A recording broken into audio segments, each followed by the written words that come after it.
నమస్తే and welcome to hit TV. పర్యావరణ పరంగా భావించే చెట్టే కానుగ చెట్టు. సాధారణంగా మన పెరట్లోనూ రోడ్ల పక్కన పొలాల చుట్టూ కంచె కోసము కానుగ చెట్లు మనం ఎక్కువగా పెంచుకుంటూ ఉంటాం.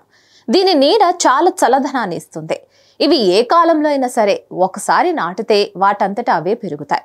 వీటికి నీళ్లు పోయడం, ఎరువు వేయాల్సిన అవసరం కూడా ఉండదు. రియల్ ఎస్టేట్ వ్యాపారులు కూడా వెంచర్లు వేసేటప్పుడు ఇరువైపు ఈ కానుగ మొక్కలను నాటుతుంటారు. వెంచర్లకు రెండు వైపులా కానుగ చెట్లే ఎక్కువగా కనిపిస్తున్నాయి. అంతేకాదు వాటి నీడ తమ కస్టమర్లను ఎంతగానో ఆకట్టుకుంటుందని అంటున్నారు.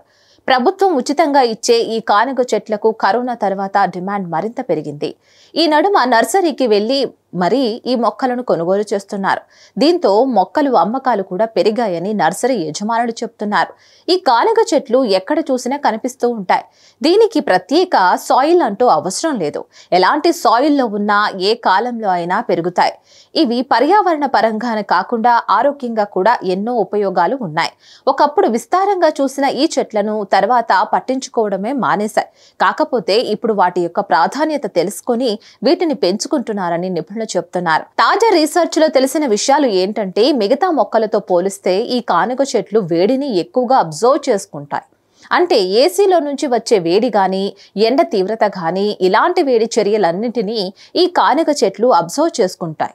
ఇంటి ముందు ఈ చెట్లను పెంచుకుంటూ ఉంటే ఏసీ కన్నా ఎక్కువ చల్లదనమే కాకుండా ఆరోగ్యానికి కూడా ఎంతో మేలు చేస్తాయి.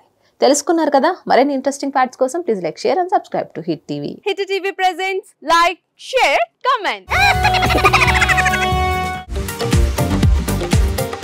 టీవీ వాళ్ళకు కూడా నేను ఒక సర్ప్రైజ్ ఇద్దాం అనుకుంటున్నాను. మీరు మాత్రమే జెస్సీ ఎందుకు అయ్యారు? ఇలాంటి అమ్మాయిలకి పిలవడానికి బాగుంటుంది. చందు సాయికి like you and have a జనాలకి ఒక పేరు నచ్చిందంటే దీనికి ఒక ప్రాసెస్ ఉంటుంది. ఎందుకు ప్రాసెస్ డైరెక్ట్‌గా వెళ్ళిపోదాం. ఏదైనా ఒకటి మర్చిపోయినావా నువ్వు? మర్చిపోయినా మేడం.